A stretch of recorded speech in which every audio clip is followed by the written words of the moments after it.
और अब एक और रिपोर्ट आई है, जरा इस पे जैन साहब से राय लेंगे। लेकिन जैन साहब ऐसा नहीं, हम डायरेक्टली नहीं लेंगे, इनडायरेक्टली लेंगे। पहले आपको रिपोर्ट बताएंगे, पढ़ाएंगे, सुनाएंगे और उसके बाद आपसे पूछेंगे। और ये रिपोर्ट आई है बड़े बड़े दिग्गज शेयरों पे जो जैन साहब कम ट्रेड करना चाहते हैं, उनकी इच्छा नहीं होती है, उनकी छोटे छोटे वालों में ज़्यादा इच्छा होती है, लेकिन कभी कभी फॉर ए चेंज। और इस पर रिपोर्ट आई है मोतीलाल ओसवाल की तरफ से। उन्होंने लार्ज कैप शेयरों पर बड़ी बुलिश रिपोर्ट जारी की है और वो ये कह रहे हैं कि large cap share mid cap और स्मॉल कैप शेयरों के मुकाबले में ज़्यादा तेज़ी दिखा सकते हैं। ऐसा क्यों? पहले पूजा से सुनिए। पूजा बताइए। स्मॉल कैप कर चुके हैं पिछले 5 सालों में, और ये डेटा हमें बता भी रहा है, उनकी रिपोर्ट में हमने देखा भी कि पिछले 5 साल जो रहा है वो मिड कैप स्मॉल कैप कंपनियों के लिए काफ़ी शानदार रहा है। अब लार्ज कैप के चलने की बारी है और वहां पर उन्होंने कुछ स्टॉक्स भी हाईलाइट किए हैं। मार्केट से 12 से 14% सालाना रिटर्न की उम्मीद है और ऐसे में जो स्टॉक्स चलेंगे वहां पर डिफेंसिव स्टॉक्स 12% तक का रिटर्न दे सकते हैं। ऑटोज और कैपिटल मार्केट के जो बिगेस्ट बेनिफिशियरीज हैं जीएसटी कट के चलते, उन्हें यहाँ पर काफ़ी ज़्यादा फायदा मिला है, तो वो इस बार अब चलने के लिए तैयार हैं, तो उनसे बड़े रिटर्न मिलने की उम्मीद की जा रही है।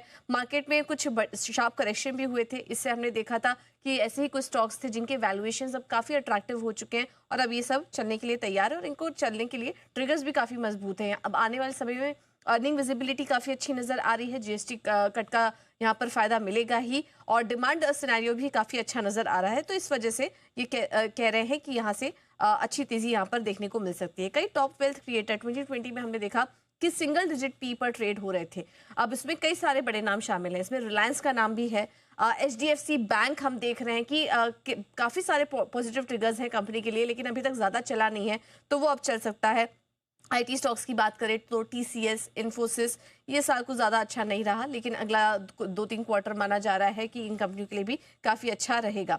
इन कंपनियों ने निफ्टी टोटल रिटर्न इंडेक्स में से यहाँ पर कम रिटर्न दिए हैं, तो अब ये स्टॉक्स चल सकते हैं। लेकिन जो परफॉर्मर रहे हैं पिछले 5 सालों में, उनकी भी लिस्ट यहाँ पर निकाली और सबसे ज़्यादा जो रिटर्न देने वाला स्टॉक था वो था बीएसई।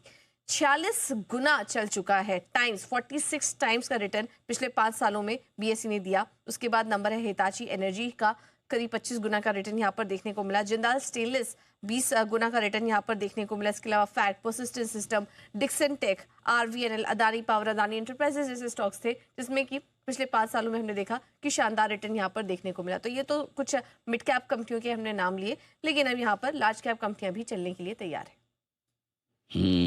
तो न सिर्फ मिड कैप बल्कि लार्ज कैप पर ज़्यादा भरोसा कर रहे हैं मोतीलाल ओसवाल। जैन साहब, आप सहमत हैं? यदि हाँ तो कहाँ कहाँ?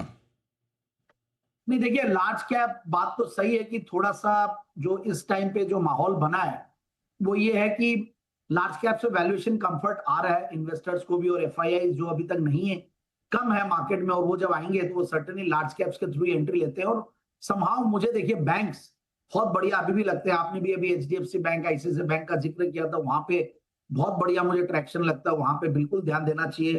कुछ मुझे जो लार्ज कैप्स में भी अगर आप देखिए तो इस बार काफी रिकैटेगराइजेशन होगा, क्योंकि अब परसों भी 2-3 दिन पहले भी शायद हमारे चैनल पे न्यूज चल रही थी कि किस तरीके से वो एम्फी वाला जो रिकैटेगराइजेशन होता है 30 दिसंबर को आएगा, तो उसके बाद से देखना होगा।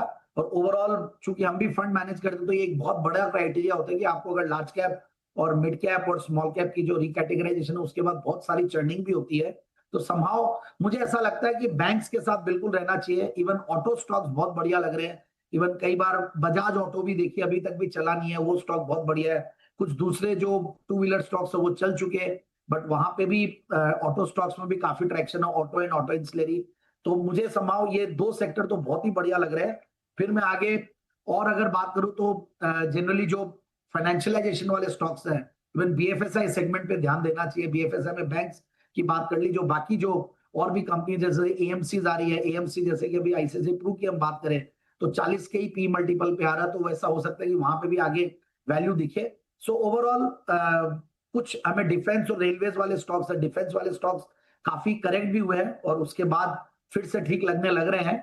और कुछ सीमेंट स्टॉक्स हमने कुछ दिन पहले भी बात की थी, 2-3 दिन पहले भी मैंने जब शो पे था तो मैंने यही बात की थी कि सीमेंट अभी अंडर परफॉर्म कर रहा जरूर है, बट करेक्टेड होके एक ऐसे लेवल पे आ गया है कि एसीसी, अंबुजाज एंड ये अल्ट्राटेक ये सब कहीं ना कहीं वैल्यू देंगे। और सरकार का जो पुश है इनफैक्ट इंफ्रा के ऊपर, तो सर्टेनली यहाँ पे भी एक्शन आएगा। So overall large caps certainly अच्छे लगते हैं। और आज मैं काफी चार्ट्स देख रहा था लार्ज कैप स्टॉक्स के, तो वहां पे अभी भी लगता है कोल इंडिया जैसे स्टॉक्स भी, कुछ पीएसयू स्टॉक्स ऑलरेडी करेक्टेड है, तो काफी धीरे धीरे ठीक हो रहे हैं। सो इट्स नॉट दैट कि पूरा मायूस हो जाए, बट स्मॉल कैप्स में जहां पे वैल्यूएशंस बहुत महंगे थे, जैसा कि कल आपने ईएमएस स्टॉक्स के बारे में बात कर रहे थे, तो वहां पे भी ध्यान देना चाहिए कि बहुत ज्यादा महंगे स्टॉक्स, पी मल्टीपल्स बहुत ज्यादा है, ईवी बाई EBITDA बहुत ज्यादा हो, तो थोड़ा ध्यान देने का है।